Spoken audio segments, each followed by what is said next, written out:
नमस्कार दोस्तों, आप सभी का बहुत बहुत स्वागत है। हमारे honourable prime minister Narendra Modi साहब ने विश किया और विश में लिखा प्रोफेसर मोहम्मद यूनुस को बहुत बहुत बधाई हो और बेस्ट विशेस है कि वो नई जिम्मेदारी संभाल रहे हैं। पर जिम्मेदारी का मतलब दोनों पक्ष से होता है। जिम्मेदारी का मतलब है कि आप मेजोरिटी का तो ध्यान देते ही हैं, आपको माइनॉरिटी का भी ध्यान देना होगा। और जिम्मेदारी का ये भी मतलब है कि आपको रिश्ते बरकरार रखने होते हैं। पर जैसा कमेंट आ रहा है मोहम्मद यूनुस साहब का, थोड़ा-सा विचित्र लग रहा है। जैसे कि उन्होंने लिखने की कोशिश की, can not forgive India. Why did Bangladesh interim leader Mohammad Yunus says this? आखिर उन्होंने क्यों कहा कि वो फॉरगिव नहीं करेंगे इंडिया को? क्या आपसे फॉरगिवनेस मांगा जा रहा है जो आप हमें स्टेटमेंट दे रहे हो, कैन नॉट फॉरगिव इंडिया, ऐसा हुआ क्या? दूसरा, ये और उसको भड़काने के लिए बोलते हैं इट विल स्पिल ओवर।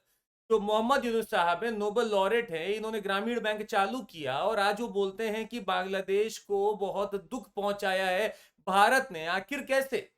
ये तक कहते हैं कि अगर आप नहीं मान रहे हो तो कहीं ना कहीं ये प्रोटेस्ट और फैलेगा, वेस्ट बंगाल और सेवन सिस्टर्स तक में भी जा सकता है, जो कि हमारे नॉर्थ ईस्ट इंडिया के 7 स्टेट्स हैं हमारे, म्यांमार तक भी फैल सकता है। इतनी बड़ी बात आखिर मोहम्मद यूनुस बोल कैसे रहे हैं और क्या उनके पीछे वजह है? हालांकि इंटरिम लीडर बनने से पहले इनके सारे ये बोलते हैं और जैसे वो इंटरिम लीडर बन जाते हैं, घोषित कर दिए जाते हैं, तो कुछ ना कुछ आता है। सबके बीच में एक बहुत बड़ी दुविधा भारत के लिए है कि शेख हसीना को हमने पनाह दी, हमने जगह दी और वो हमारे पास आज अजाइलम में है। या फिर इसको ऐसा बोला जाए कि क्या शेख हसीना अगर वहां से निकल कर आती हैं तो भारत को संरक्षण देना चाहिए था या नहीं देना चाहिए था? एक इंटरव्यू हो रहा था शशि थरूर साहब का, जिसमें उन्होंने साफ कहा कि अगर हम मदद नहीं करते शेख हसीना की तो कौन करता? ये हमारा ड्यूटी है, it would have been a disgrace अगर हम मदद नहीं करते। वो हमारी दोस्त हैं, हमारी मेहमान है देश की, और यही नहीं, इनके पिताजी के भी अच्छे संबंध रहे हैं हमारे साथ। तो कहीं ना कहीं हमने बिल्कुल सही किया है जब हमने उनको शरण दी यहां पर। समझना ये है कि आखिर यूनुस साहब कर क्या रहे हैं। 8 अगस्त को चार्ज लेते हैं और वो बोलते हैं कि देखो मुझे डिसअपॉइंटमेंट हो रहा है, मुझे पेन हो रहा है कि इंडिया कुछ बोल नहीं रही। और इंडिया ने ये बात बोली कि हम लोग आपके इंटरनल मैटर में कुछ बोलना नहीं चाहते।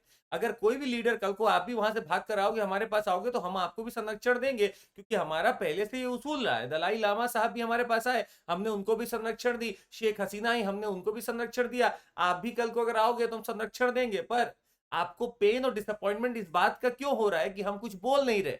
हमारे बोलने का मतलब होगा कि हम अपने पंचशील की भावना का, हम अपने डॉक्ट्रिन का उल्लंघन कर देंगे। और हमारा डॉक्ट्रिन साफ हमें बोलता है कि हम दूसरों के इंटरनल मैटर में बिल्कुल नहीं बोलेंगे। इन्होंने ये कहा कि I was hurt when India called protest internal affair on Bangladesh, जो कि वाकई में इंटरनल अफेयर ही है बांग्लादेश का। यूनुस साहब जब 8 तारीख को इंटरिम गवर्नमेंट का चार्ज ले लेते हैं तो ये बोलते हैं, अगर किसी घर में, भाई के घर में आग लगती है तो क्या बड़ा भाई ये बोल देगा कि मेरा अफेयर नहीं है, तुम्हारा इंटरनल अफेयर है? क्या did not support us, Yunus साहब का कहना है। इनका ये भी कहना था कि आपको यूरोपियन यूनियन जैसे हमारा साथ देना चाहिए था। अरे हमने तो साथ दिया ही आपका, हम तो हर समय बांग्लादेश का साथ देते रहे हैं, हर मायने में देते रहे हैं। पर अगर आपके यहाँ कोई इंटरनल चीज हो रही है तो उसमें हम कैसे बोल सकते हैं? क्या हम अपने रिजर्वेशन सिस्टम को भी आपने यहाँ लाकर आपको जस्टिफाई करें वहां पे? तो हम ऐसा नहीं करेंगे, हम इंटरनल अफेयर्स में कुछ भी ऐसा नहीं बोलेंगे। यूनुस का ये कहना था कि जो बांग्लादेश की आज हालत है वो डेमोक्रेसी की एब्सेंस की वजह से है।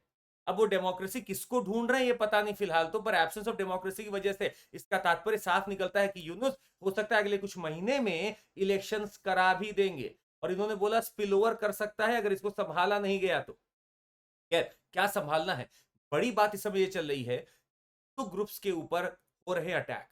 205 अटैक अभी तक हो चुके हैं जब से शेख हसीना सरकार से रिजाइन करके वहां से जा चुकी हैं। तब से हिंदू ग्रुप्स का एक दावा है कि 205 अटैक हो चुके हैं, 100 से ज्यादा लोग मर चुके हैं, शॉप्स, होटल्स, उनके घर जला दिए जा चुके हैं और ये काफी परेशान है। अगर आप देखेंगे तो बहुत लोगों ने इसके ऊपर टिप्पणी की, genocide of Hindu, Bangladeshi Islamist attack हो रहा है, माइनॉरिटी पॉपुलेशन पे, घर जला दी जा रहे, किडनैप कर ली जा रही है विमेन, और ये अनहोली मैडनेस की तरफ बांग्लादेश जाता हुआ दिख रहा है। जिस बात पर यूनुस हमें बोल रहे हैं कि हम, वो हमें फॉरगिव नहीं करेंगे, ये बात तो हम भी बोल सकते हैं।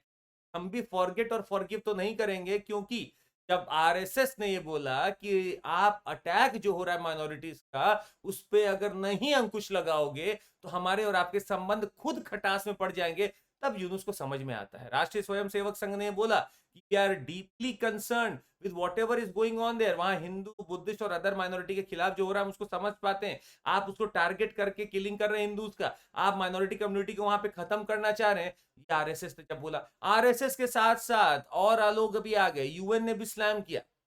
यूएन ने बोला कि we stand against racial violence, आप रेस के खिलाफ वायलेंस नहीं कर सकते हो। नहीं नहीं, विश्व हिंदू परिषद और इनके कृष्ण भट्ट जो ट्रेजरार हैं, इन्होंने बोला कि ऐसा है, आपको प्रोटेक्ट करना पड़ेगा जो हिंदूज के खिलाफ वहां पे हो रहा है, आपको वहां पे प्रोटेक्ट करना पड़ेगा हिंदूज को। तब बोलने लगे और फिर जाकर मोहम्मद यूनुस को समझ में आता।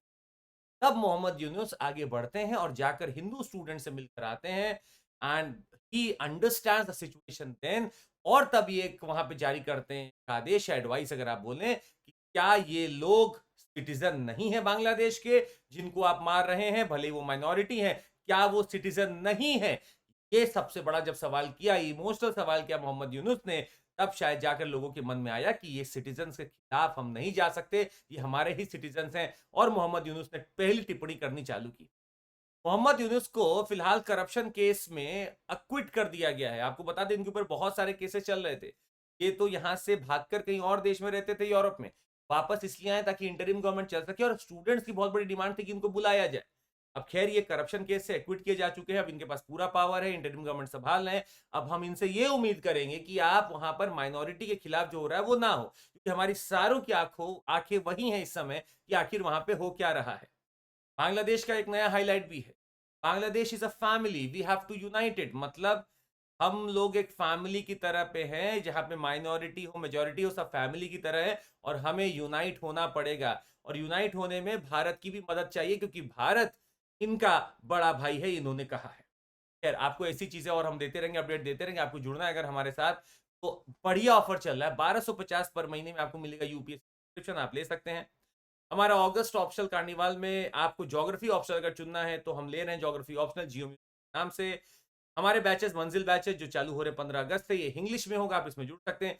सीएमसी कोड याद रखिएगा। और आपके पास 3 बैचेस अचीवर्स, मंजिल और शिखर है, जिसमें आप पूरी तरीके से अपने माध्यम के हिसाब से चुन सकते हैं। शिखर को आप हिंदी के लिए, मंजिल को इंग्लिश के लिए, और अचीवर्स को इंग्लिश सकते हैं। और हमारा इकॉनिक सब्सक्रिप्शन आपके लिए एकदम तैयार है, जहां पे आपको ऑफलाइन रिकॉर्डेड क्लासेस भी मिलेंगी, क्विक रिवीजन मॉड्यूल मिलेगा, मेंटरशिप सपोर्ट मिलेगा, और बहुत चीजें मिलेंगी।